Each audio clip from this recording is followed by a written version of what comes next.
We'll take Yeah, it. they're moving. That's not, no, I got it. You got yours at home? Yes, I got mine too.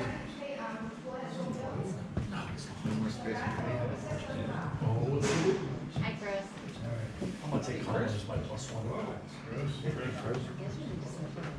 We just need a designated driver. Okay, it's 12 o'clock. Call the meeting of the Fire and Police Committee to order. Roll call, please. Bill Jacks. Here. Fred Moble. Here. Ron Stenko. Fred Levering. Here. And Keith Bear. Here. Okay, do we have any public comments?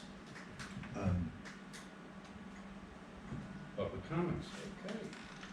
Gonna move right into the fire department. Colin.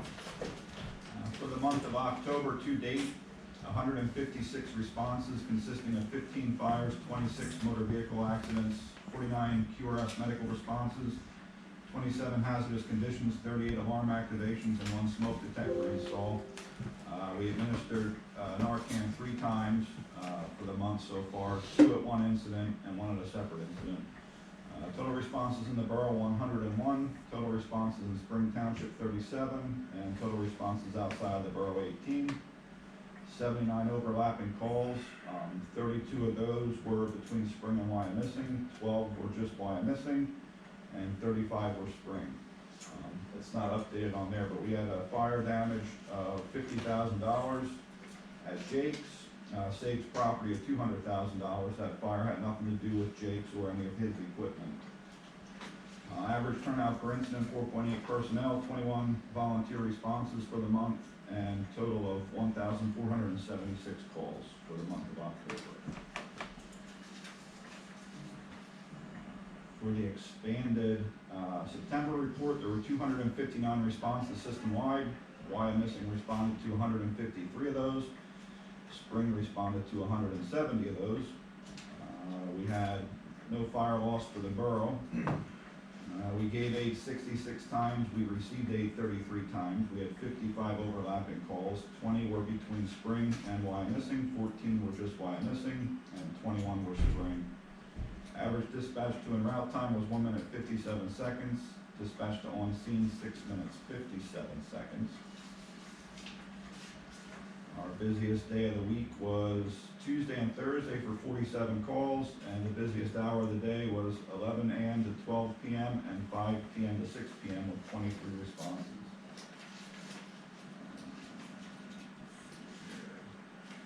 We gave aid to Laureldale 1 time, Western Brooks Fire Department 23, Greenfields 8, Moton 3, West Reading 2, Muhlenberg Township 15, Shillington 2, Kenhurst 1, Brecknock Township 1, Cumru Township 7, the City of Reading 2, and Denver Lancaster County 1.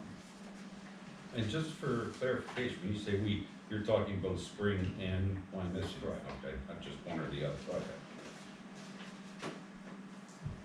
That's all I have for monthly reports.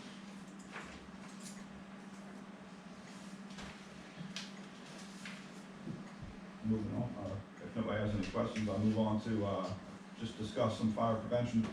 Preliminary numbers just for Wyomissing was a total of 638 people that we touched out of 8 events at different daycares and the open house. 418 children and 220 adults. It was a pretty busy month for the month of October.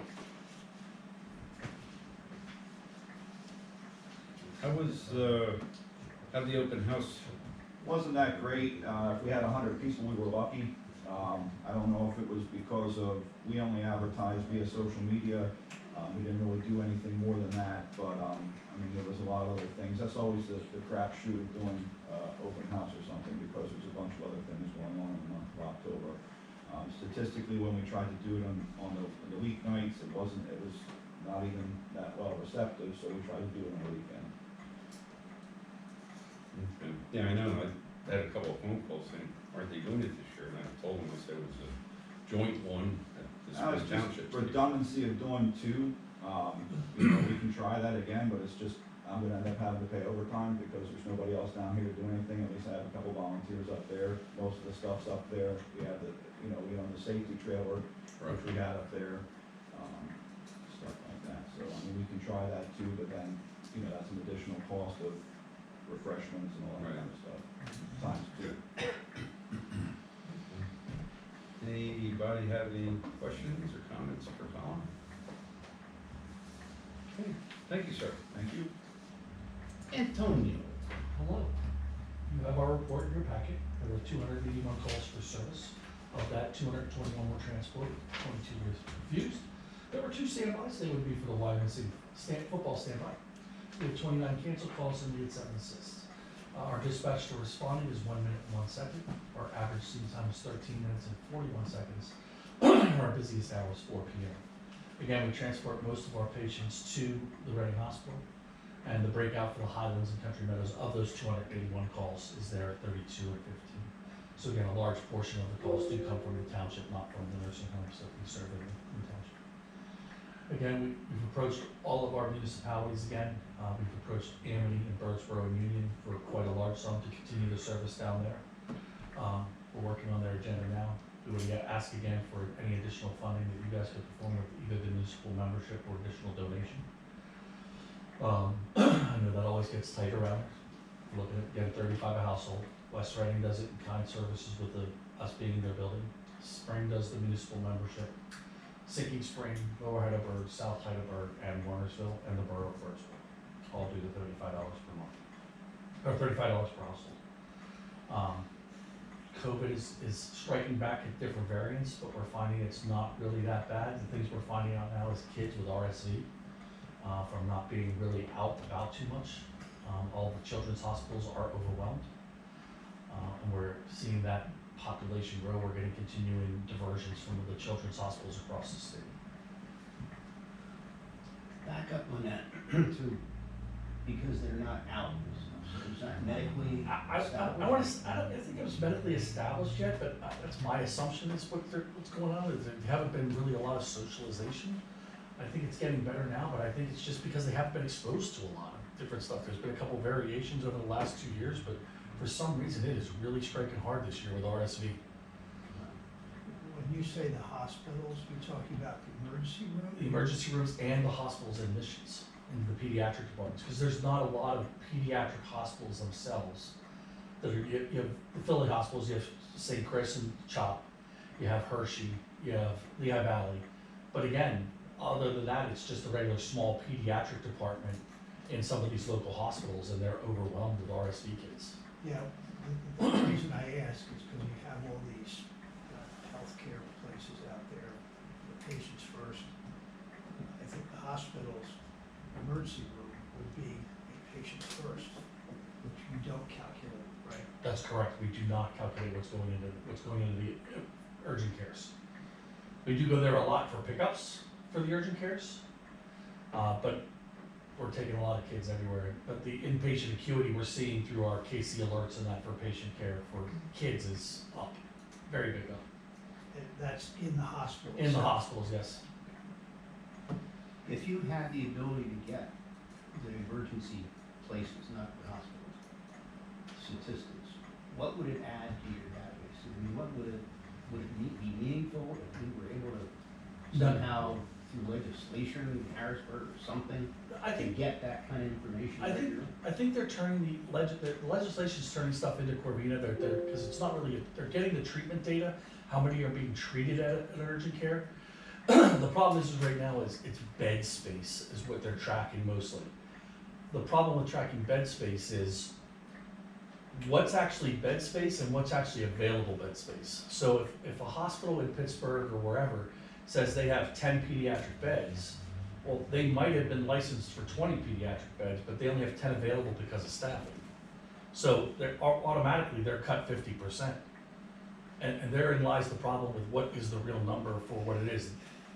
They're saying children's hospitals are at capacity and overflowing with RSV kids.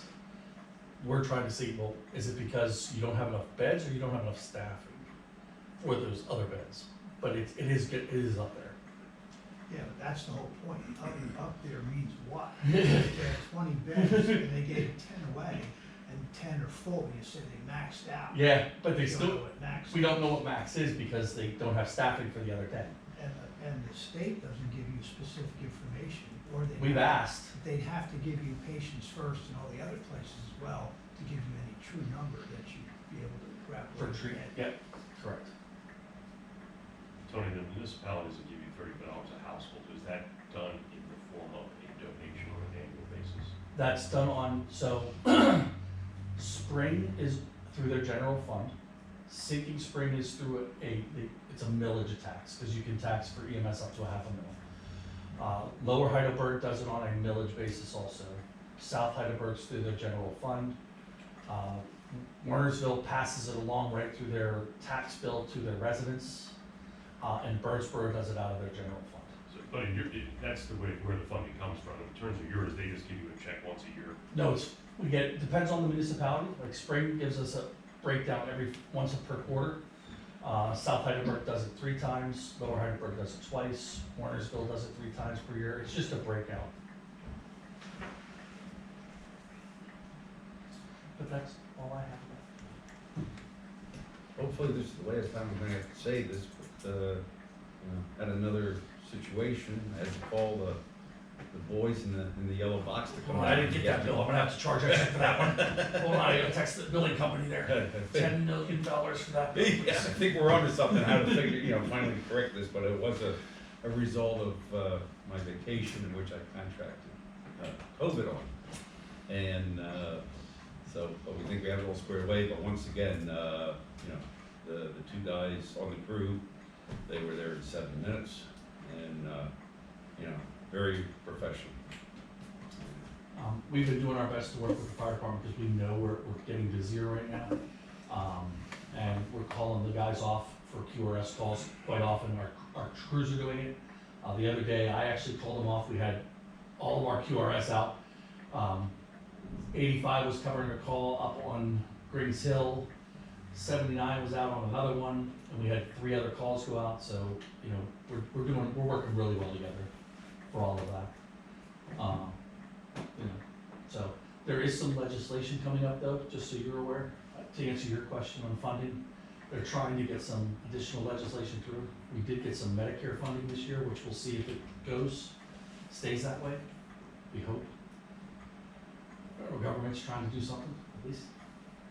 I was shocked, talking to a couple of the respiratory specialist trauma nurses, and they said that, throughout all this with COVID and even now, the people coming into the ER, 95% of them that are gravely or turned, they pass away, unvaccinated.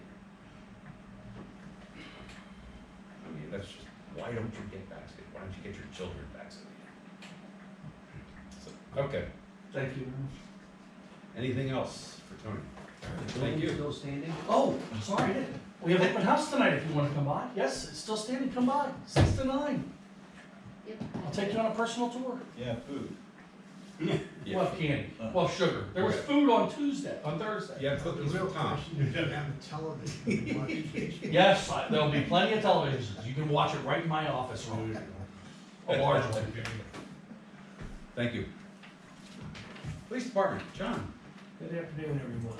Wanted to give everybody an update on the static license plate readers. They are up, -1. We're still waiting for approval from PennDOT for one location. That location was going to require some boring over to get power to it, but they now have a system in place where they can set it up with solar. So hopefully that makes it a lot easier. You can see on the screens an example of what our report looks like for that. So it's one of our police cars. It tells us the date, time that it went through. You can see the tag there and gives a description of the vehicle and the actual site where that was. So they're up, they're working, they're in a testing phase right now.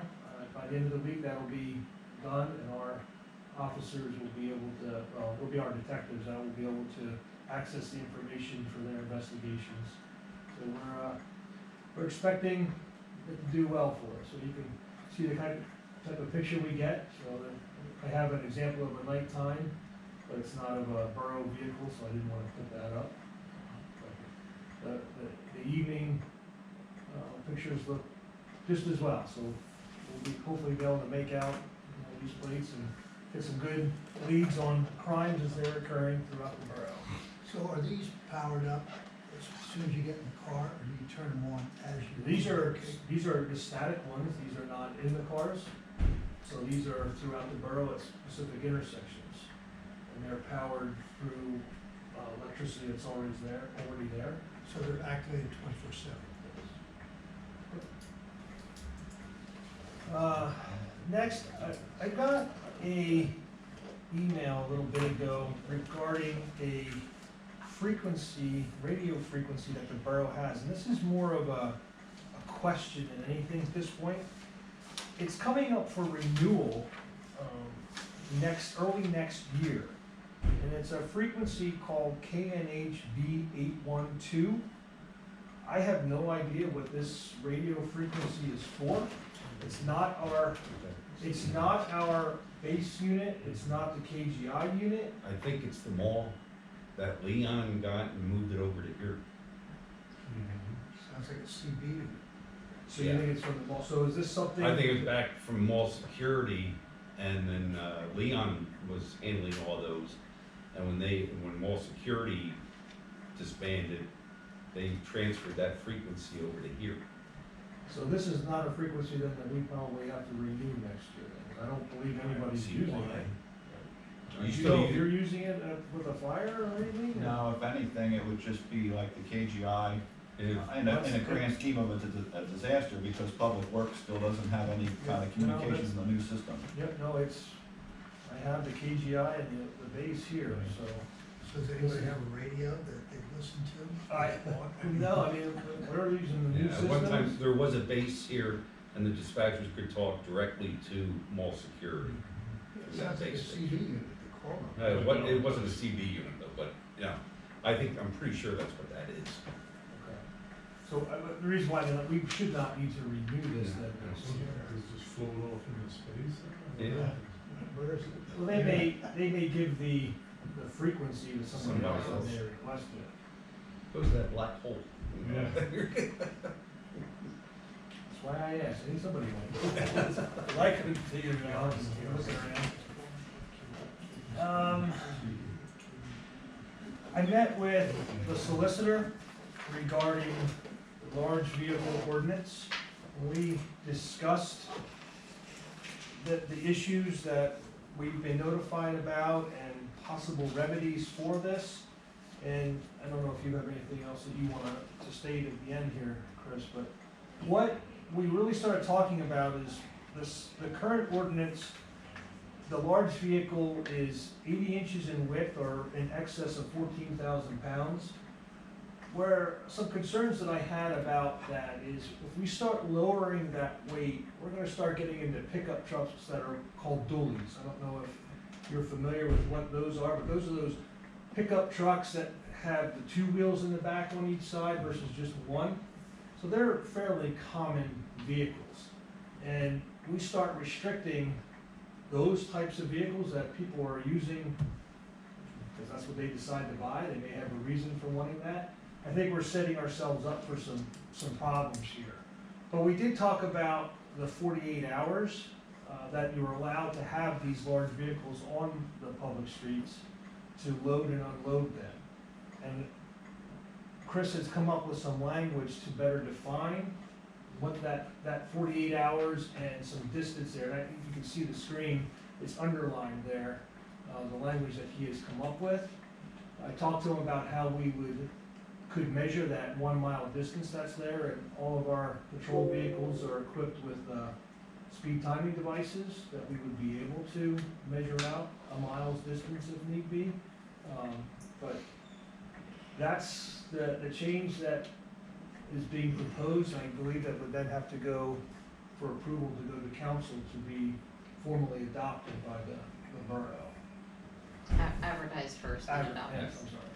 Yeah, just to add to what the chief said, we talked at length about what options we might have to further protect the community from, over parking of large vehicles, and as the chief said, you know, there are certain vehicles that would be captured by any reduction in the weight or width regulation that we probably don't want to capture. So, you know, we chose not to recommend any adjustment in the size of vehicle that would be subject to the regulation. But there does appear to be a recurring problem of having people move vehicles from one part of the block to another part of the block or to the next block, which are otherwise not allowed to be there for more than 48 hours. And what we're trying to do is to discourage that kind of movement of vehicles. And the consequence of this regulation would be to make it more likely that someone will choose to find a regular off-street parking location for that type of vehicle. You know, this will encourage them to do that, which I think is the proper strategy for dealing with those kinds of vehicle parking. So I think this is the best that the chief and I could come up with as a recommendation to the committee for improvement of the existing parking regulation. Are trailers covered in this ordinance? What do you say trailer, what kind of trailer? One that's in the back of the truck? that- Well, do you mean a camping trailer, do you No, mean I'm like talking a? like a trailer that puts a lawnmower in it, or, you know. Furniture. Whatever else you carry around. Yes, that's If part of you the have a large vehicle. trailer on your truck regularly, and it's parked in front of your house, it becomes an addition to the problem without discussing it. Basically, it's twice the problem instead of. Right, the large, that's part of the large vehicle ordinance. The ordinance already covers about that, it's supposed to be made attached to the vehicle versus just parked there on the street for a long period of time. Right, and if that's the case, then we're talking about a bigger problem. It's not referred to in this ordinance, it's a separate ordinance. No, it's It's part of the ordinance It's this part is going to of- amend. part of the large vehicle ordinance. That is in there, in a section of that ordinance. So it's the one we're looking at. It's, no, I mean, what you're looking at is just a short 4-section proposed amendment to the overall chapter 15, part 8, large vehicle parking. Yeah, I section. don't, the issue that Ron is talking about, I don't think is covered by this section, but it is in this part of the Williamson Code, but not in this section. So how would it relate to this, to what we're reading now on the screen? It's not impacted by this, this isn't proposing to change. The that. overall ordinance, it's included, it's just not included in this specific section. So the language If that's, they wanna write a ticket to somebody, they cite the other section that it is under. All right, so if somebody has a truck in front of his house with a trailer attached, it's gonna be another part of the ordinance that we're not reading, but it's still. Right. Well, we have a handful of very specific issues that has triggered this review. How would this impact any of them? It's not going to impact any of them because the type of dump trucks that are in question are actually not large size dump trucks. Those are trucks that are gonna be on the body frames of the probably F-250s or F-350. And those are gonna be more like the dualies as well. So, again, it goes by then the size of the truck and its weight.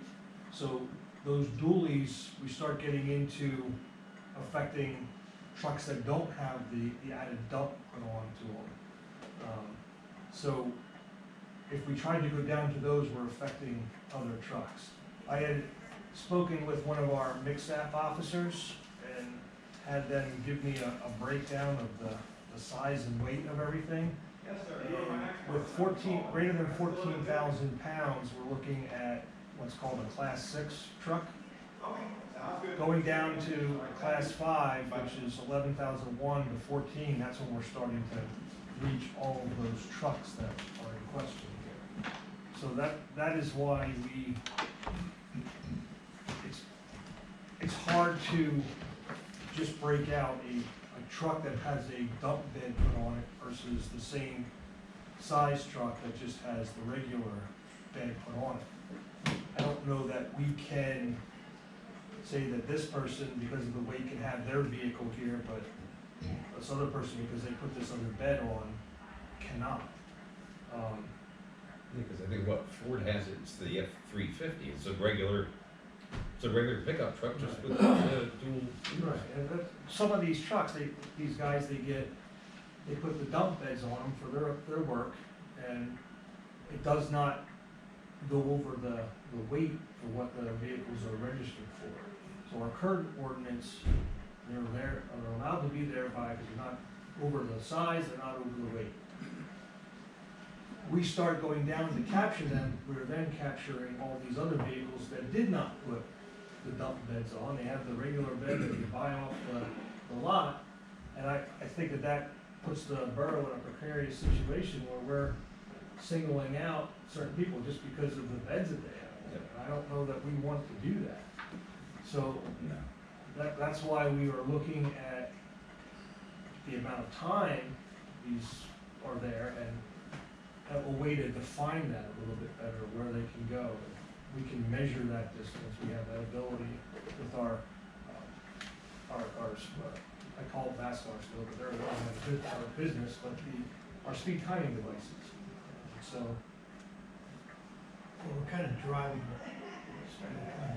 driving ourselves into a problem, because between the vehicles you're talking about and the fact that some people have multiple vehicles and they're not parked in front of their house, but they're parked in front of somebody else's house, and people are starting to get annoyed about some of these vehicles you're talking about parked down the street, and it's in front of my house, not necessarily, but I got this truck in front of my house every day, it's not my truck. So there's a lot of undercurrent of that issue with trucks and dump trucks. They're not dumping, but they're still a truck. but we have to be careful, we can't enforce a car being parked in front of somebody's house. As long as it's legally registered, inspected, insured, it's a public street, you can be parked anywhere on a public street.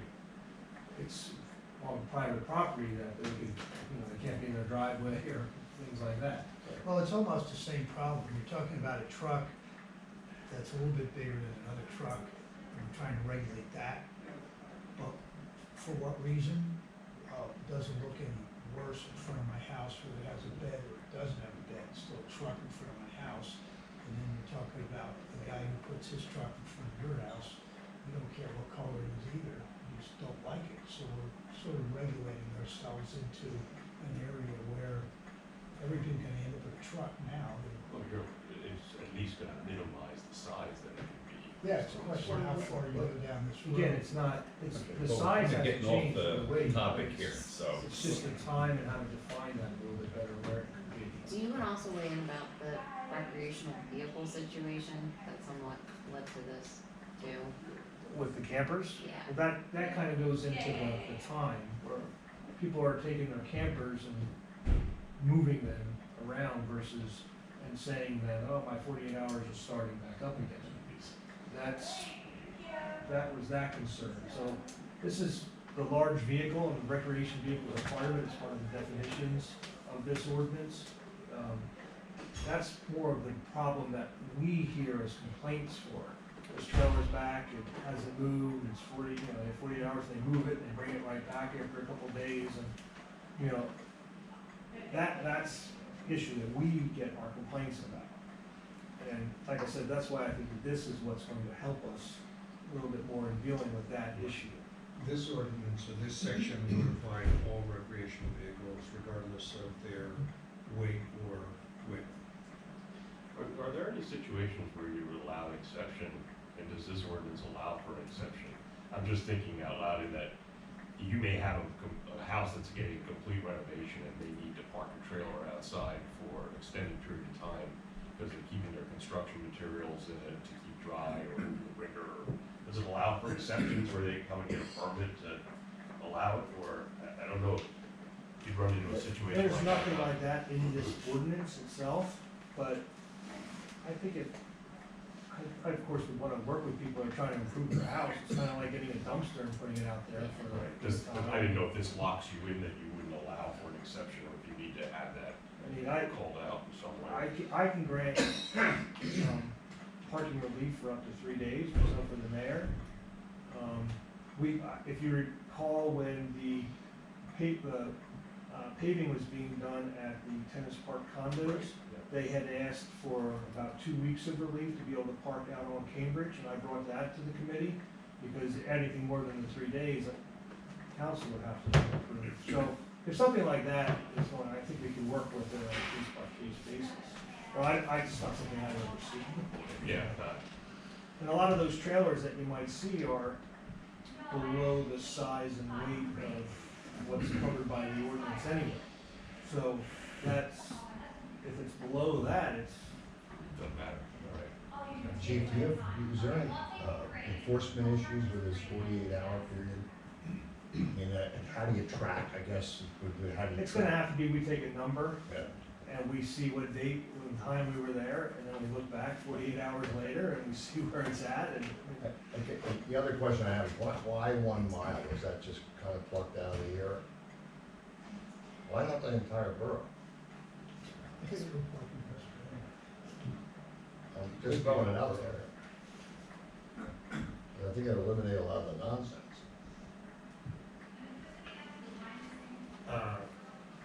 I'm the one who plucked that out. I didn't mean to I mean, we insinuate that figured the that lawyer plucked if it. they're not gonna back a mile away, they wanna go back and forth to it, but.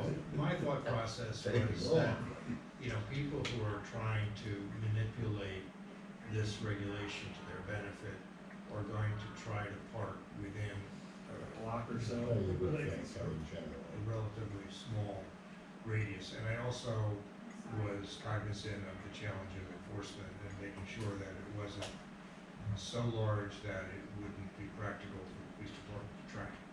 So that was sort of my thinking, but it certainly could be drafted to say anywhere within the borough. Well, I guess we can always look at it sometime in the future, see if it's continue to be abused. It's a starting point. Are there any other questions? So do we need to make a recommendation to council to? Yes. I'll make, A recommendation to advertise approval of ordinance 1428-2022. Is there a second? I second. Motion second. All those in favor? Aye. Opposed? The ayes have it. As you know, we're hiring. The applications were due as of the 21st. We have a total of 31 individuals who have put in an application, so we did much better than I hoped, better than some of the others. Doubled your number, congratulations. So the overwhelming majority of our applicants do not have the academy. So I'm guessing that we are going to need to send them to the academy. Of our 31 applicants, 6 of them are vets. I've had our detectives check into that already. They all are going to be qualified to receive the 10 additional points for veterans preference for civil service. So the test that I have chosen is Standard and Associates. The test is this coming Saturday over at the high school. I elected to get the option where we grade the test right then and there. So we are going to know as soon as the test is done if they passed or not. The test that I have chosen, I believe all 31 should pass it very easily. It is not a difficult test in my belief.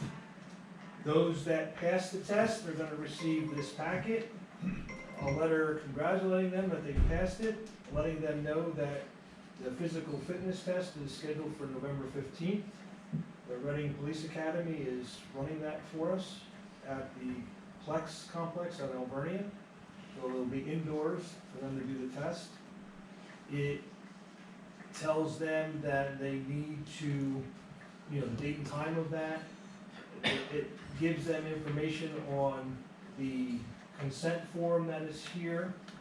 For us to do that test with them, they have to get a doctor to sign off that they're healthy enough to perform the test. It has the test then behind that so that they know what they must do and complete in the specific time or number of repetitions. And then it's the questionnaire, which is pretty voluminous, it's over 26 pages.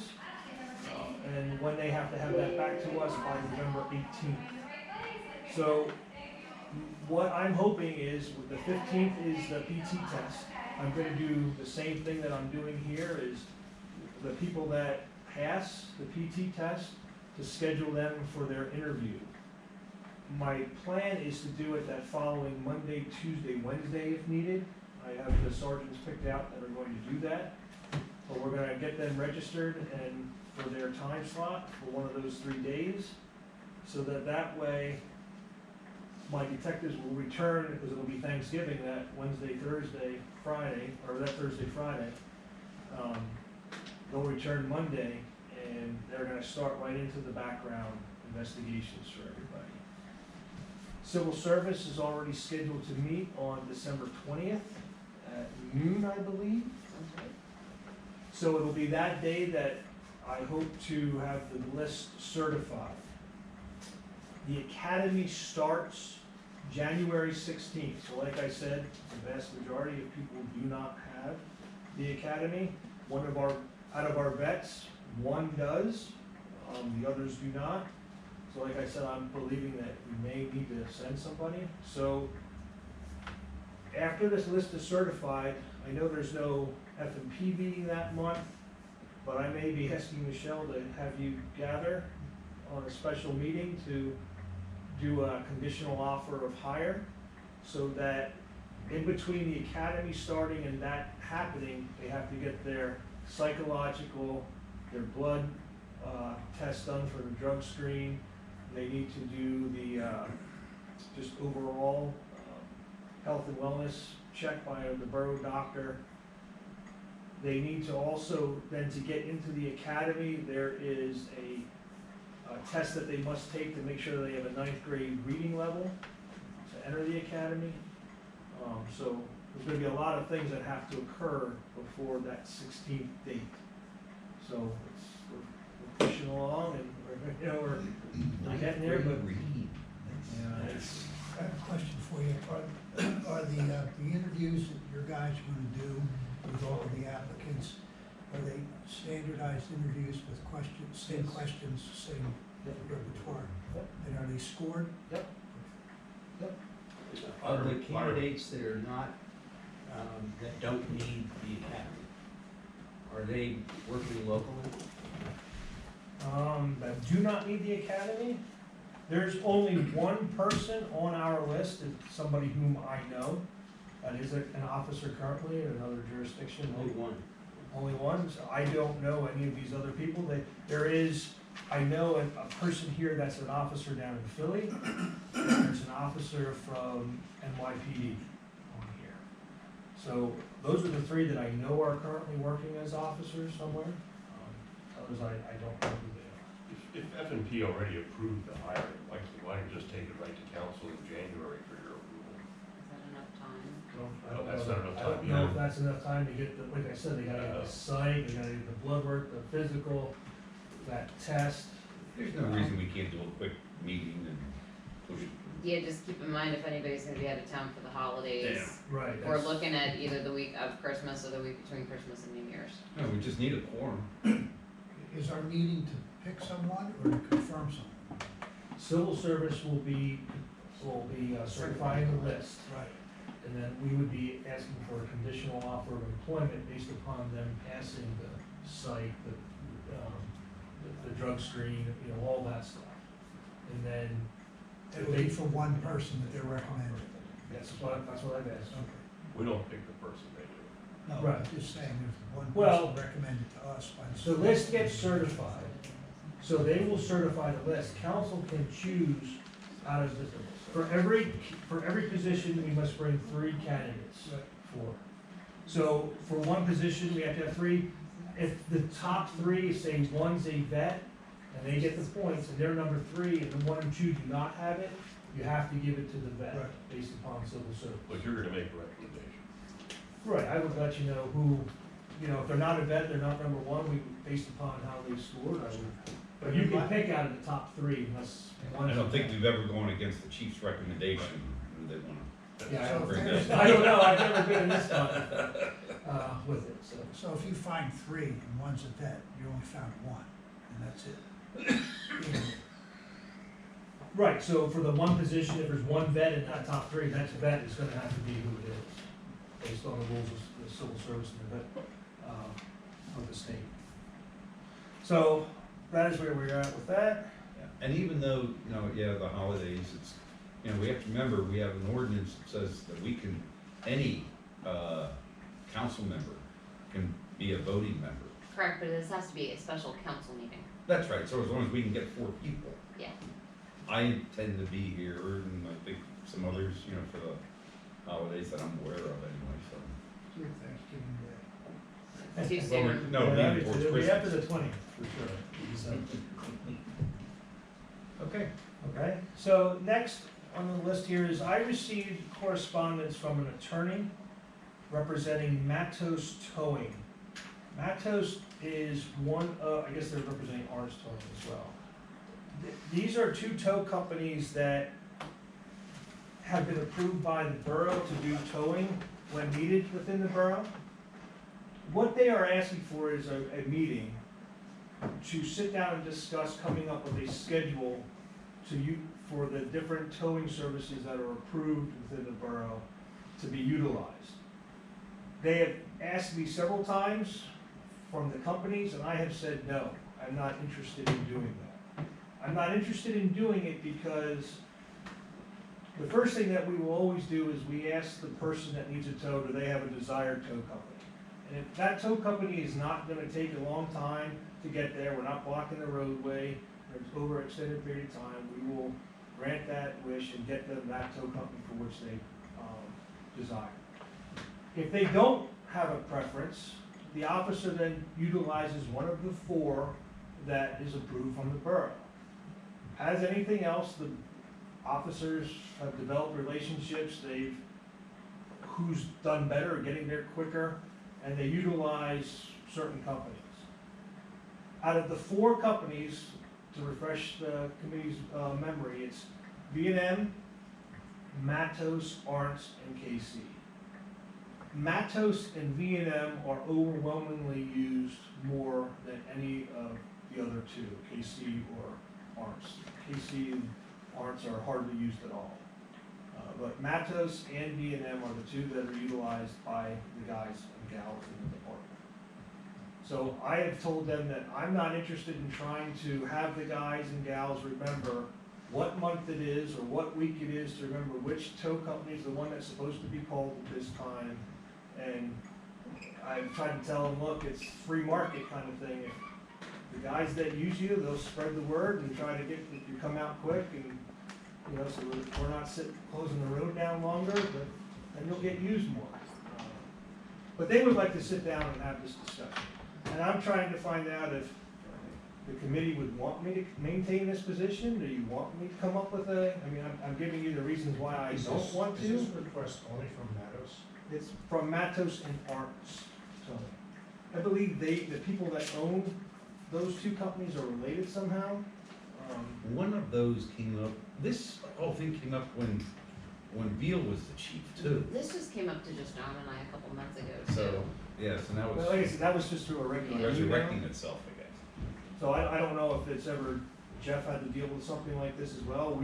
I can say if it was, we were never told that we had the, I think if You memory have a serves, list? at that time, we just said, for the reasons you just cited, gotta get the road back open again, get the officer back on the streets. No, we're not playing games and, you know, saying, pick a towing company. well, I guess, yeah, my biggest thing is it's so dark 30 and try to remember who month it is or whose week it is, however we would do And it. then what happens if the cop screws up and orders the wrong one? What Right, are they that's- gonna do, sue us then? That's my point. You know? There's nothing in our ordinance for the towing that states that we have to have what they're asking. It's just that they have to provide us, if they're interested in doing it. I mean, not every tow company wants to do it, but I did it again at the beginning of this year, if you remember, when we brought that to you all, that these were the tow companies, they provided their information that they're required to by the ordinance, and they were then, I was told that our officers, that they could utilize any of the 4. I'm of the opinion we just continue to go as we have been. Anybody have any problems with that? Well, I want to ask Chris if we had to. I have a couple of questions. Is there a problem with warrants? I mean, why wouldn't the officers call? Are they slow? I don't know. Since I've been off the street, we have never, they were not in a company. We traditionally used KC, and KC's, their performance began to lack over the last several years. I mean, so much so that they got rid of their calling service, and if it was nighttime, you had to call the driver, and if you were lucky to wake them up, you know, you sat there sometimes, it was terrible. And then that's when I became in charge, so we're talking about this, and we got some other companies. What if you told Matos and Arndt that if they wanted to shift work between the two of them, that they could do that? Would that be undesirable to you?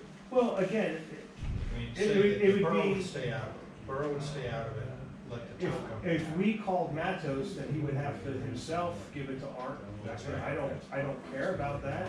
I don't want my guys in the middle of the night have to try to remember who's on call for the tow company. What I'm thinking is, if Matos and Arndt are somehow related, maybe Arndt is complaining that Matos is getting too much work, but that's between the two of them. Maybe the borough could stay out of it, tell Matos if they wanna send work to Arndt, they can do that. I don't know about the others, but I know Matos, they do towing for several municipalities and police departments, so I'm not sure what arrangements they have with those municipalities. I think they have the exclusive rights for the city right now. I think West Reading may use them. I think they're trying to get to that with us, is what I'm thinking. And Arts is the one on Delaware Avenue, right? I'm not sure where it is. Yeah, I do. Well, It's one of them, I know they have. Is there any way of determining, how do the state police do it? How do they get people to accident scenes and identify? Because it's a towing business, it's not orthopedic surgery, so there's a lot of people that have had bad run-ins with towing companies, and good run-ins until they got caught that it was a bad run-in. So to Yes, sir. have 6 or 7 towing companies and give everybody the opportunity to pick whichever one you want, and then have the towing companies try to get us to pick them over another one. It sounds like you have a free market, you also have, you pick whoever you want. It's kind of a difficult thing to figure out. I'd be curious as to how the state police identify at an accident scene who gets to drive the tow truck, because that's a massive problem. Particularly when you have a whole lot of guys that say, hey, come on over at Christmas, here's a couple bottles of booze. Whatever it is, it's not good. So if you allow people to make the decision, that's a heavy lift. Because you don't go around asking how many times you use these guys and did they give you anything for Christmas? Not a good idea, but it's a problem. How you figure it out, I don't know. You're on the right track. I think that's an issue between the two of them, you know, and, let them merge their businesses. So I can contact this attorney, let him know that I'm not interested in you, but if Arts and Matos wish to work it out amongst themselves, I'm sure we're gonna call Matos, or that we're gonna call Arts, and that's who we're calling. If he wants to give up some of that work to Arts. But they can't say, oh no, we give it to Arndt, and then we gotta make another call. None of that. Yeah, we're not, Yeah. I mean, I appreciate she's bringing it to the committee's attention and informing us, but as far as I'm concerned, this is an administrative thing that shouldn't be. I think you have a reasonable process already in place. And then lastly, Phyllis received an email from the Berkshire Investment Group regarding bills that they received for false alarms, looks like for the second quarter of this year. They were asking for some kind of relief, and she was asking me if I was okay with it. But I said I wanted to bring it to the committee, because this is monies that are owed to the borough. It looks like the billing that she has received is for $1,350. During the time period between May of 2022 and June of 2022, we were there for 9 false alarms. That's why we have the why the charges. The people they're asking for relief because they're saying that apparently they were having some work done and there was some issues with the alarm, but it has since been corrected. I will say that the first quarter of the year and since the, last alarm on June 3rd, we have not had any alarms, false alarms anyway, that's what I searched for at that location.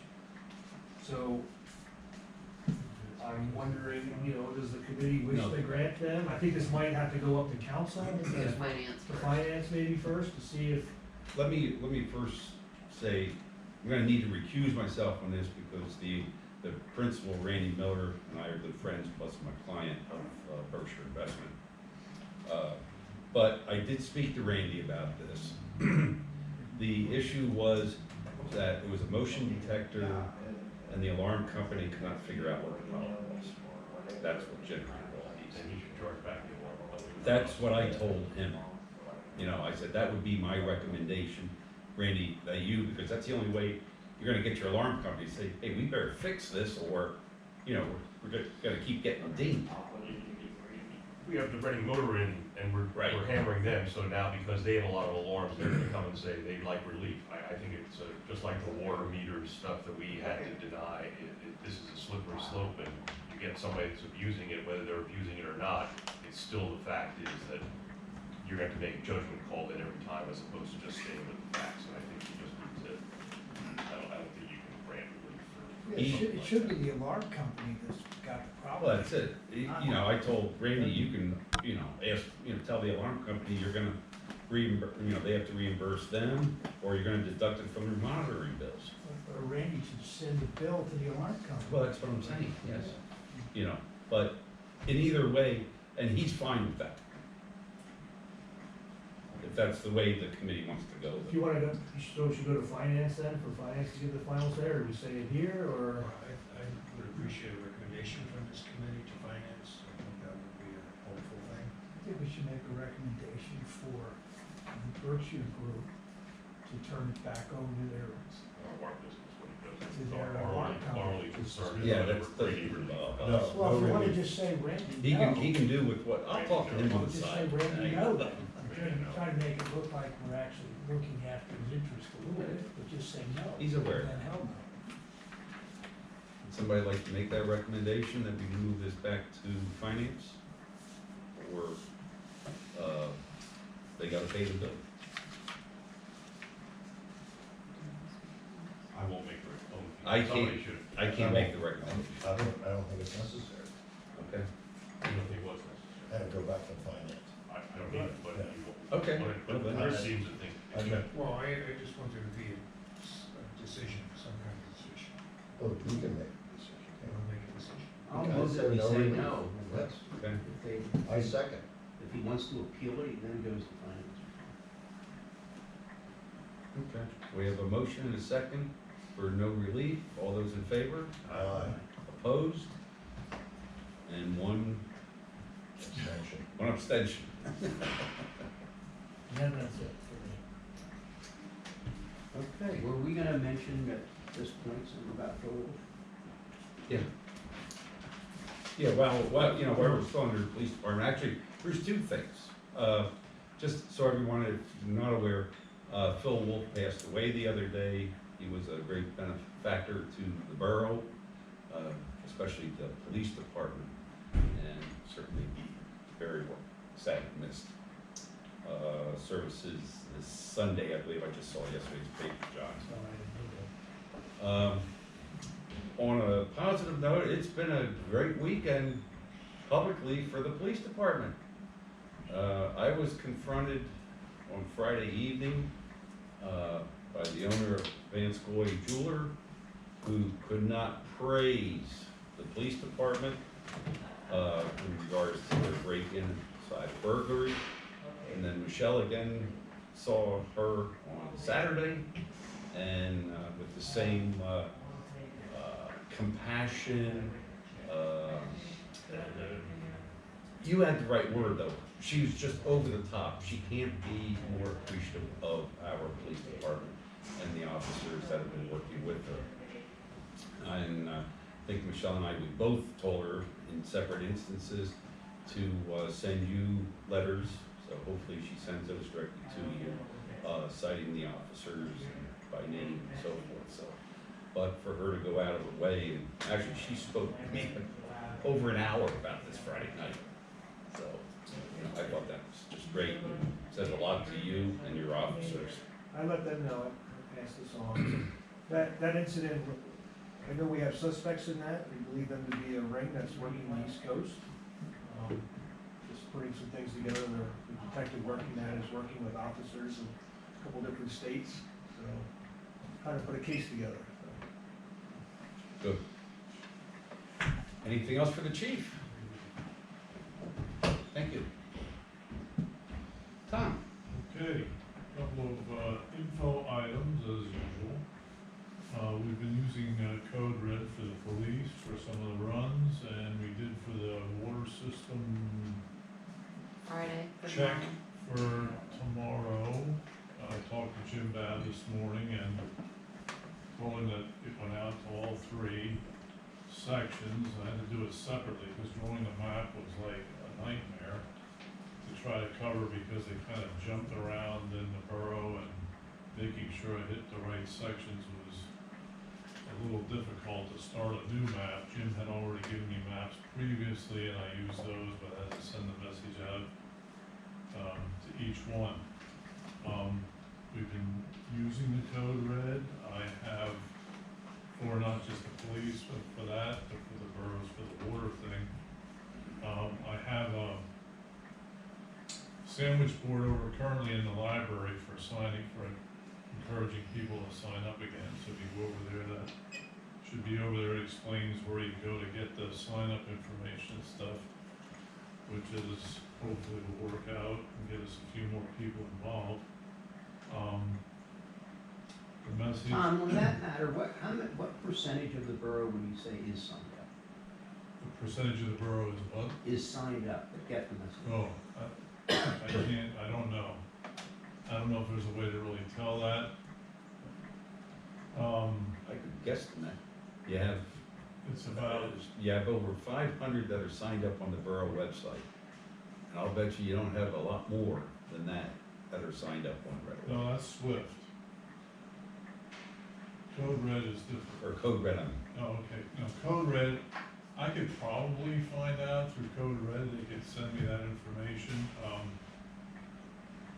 Normally, they've told us that if we get 60 to 70% connection, we're good. The problem is people have answering machines or they got gadgets that turn down, these calls that they don't recognize as being something from their friend or neighbor or something. Some people are already on the phone. I've had complaints already from people who said, I never got the call, and I can go back in and check and find out they were on the phone while the call was coming out. So I've referred them back to that.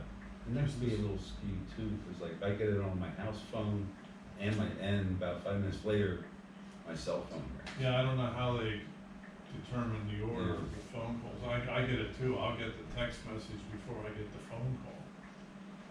But I do get it. Emails and text is still a good way to make sure that you get it, especially if you're not home.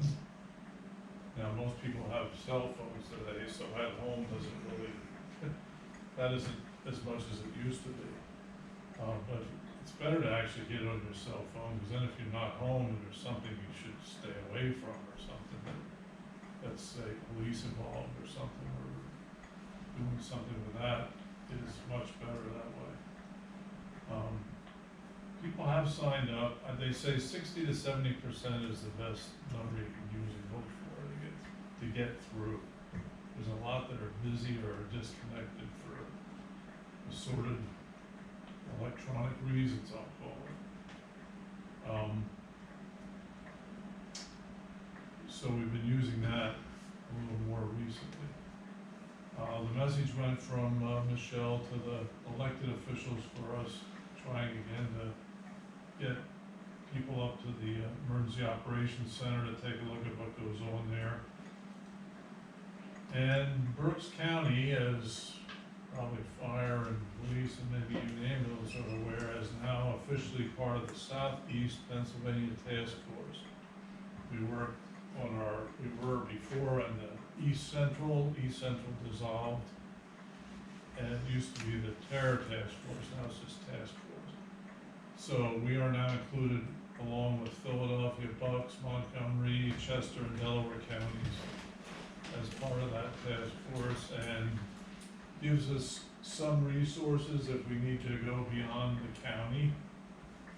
I hope we don't become the redhead stepchild here, because we're kind of, Did they give us voting rights, do you know? yeah, but officially, do you mean at the meetings? Yes, because I was told one of the hangups was they did not want to give Berks County voting rights. They were just gonna tell what, if anything, they were gonna give us. We got that. We're kind of in that outer fringe here of the Philly thing, and that's what's gonna not, From my experience with the Southeast Task Force, it's nice to get the T-shirt that you belong, don't expect any money. The Phillies sucked it all, if they don't have it, Bucks will Philly get it. and Montgomery. And Montgomery, and, Gee, now there's a shocker. yeah, so it's really, if we get any money, it's gonna be out of somebody's pocket. We're lucky if we get invited to a meeting. Well, that's what I understood was the holdup, that they didn't want to give us voting rights, make us, not guarantee any money and. Well, I'm not sure that was a good thing. I would have rather gone to the South Central one there. My opinion, are much better than, for us, would have been much better for us. Because that would have been like Lancaster and over that way. For healthcare, Tom, we're part of the central. Central. Okay. See, so it's not even the same. That's all healthcare though. Oh, is it? Okay. All right, well, that's just kind of a pass along Explain that to me. information, but John's familiar with it, he probably would have as much dealings with it as any of us would here, probably. The other thing is the hazard mitigation steering committee.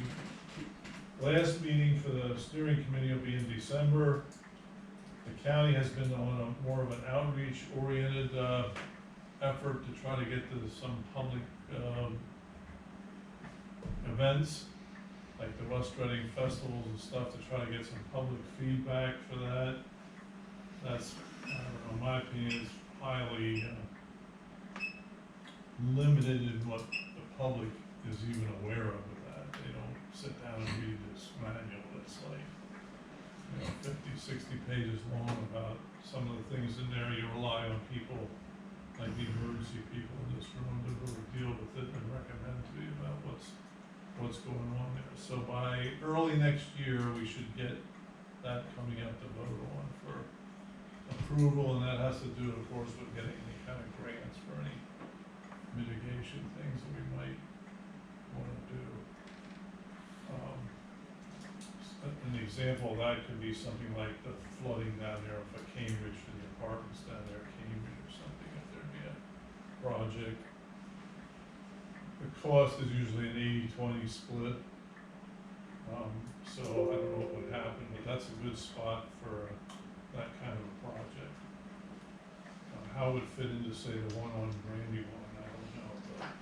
So first, the state and FEMA have to update the floodplain maps to actually show that area in I know, and I've floodplain. looked at that map and they haven't touched that yet. I've asked them 3 times, so. I've looked at it, it's supposed to be updated and it's still blank right in that section, still. Yep. Amazing. And let's see, that covers up-to-date information. If anybody has a question or anything. To your question, John, with the central task force for EMS, I'm the chairperson, and that's what got Colin, you gave me why missing too, correct? We got active shooter kits Yeah. that we got through us to go out to our fire departments to go with active shooters, so we do get a little bit of funding from that region. That region, you see about the southeast. Don't think we're gonna get anything there. My question is does that change the grant purposes now to include us in those grants down that way? Because I'll tell you, if they do that, we're in, because those 5 county regions, they're lit up for grants. I just got an email because of the SWAT team about, I have to answer some questions about some things. I just got that email this morning. So, about what we can bring in this scenario, I haven't gotten there yet, I'll get there. I'll check on this voting thing though, Yeah, just to see. Brian Gottschall had let me know, because I had gotten some monies from him from the SWAT team last year, earlier this year. And, it took a while, because we were kind of an entity of our own for a little while, and I think he said we were getting $200,000 a year as a Berks County. So, fire, EMS, and police had that to split. But he was telling me about the southeast and that they don't wanna make us a voting member, and it's been a while that the Eastern Central, that's been disbanded now for several years.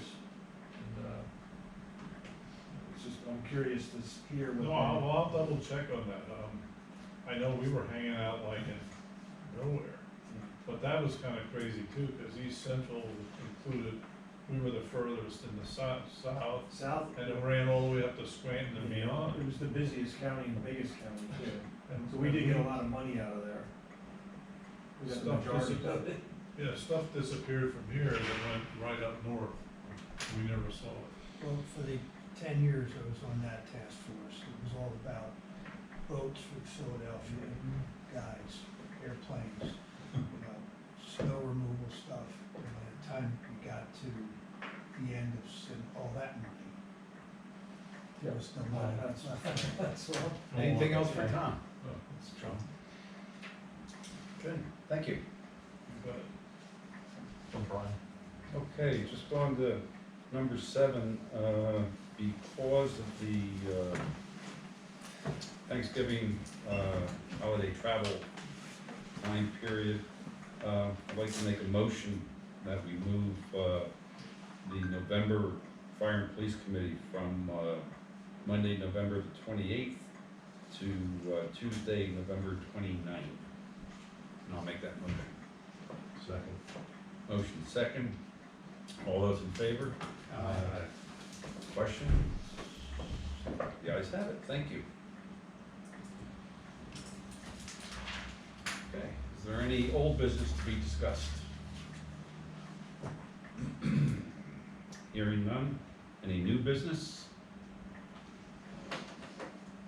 Okay, hearing none. We're gonna move on to executive session, where we're just gonna discuss some personnel matters. There will be no action taken once we move back into regular session. Objection. So noted. The description is not sufficient.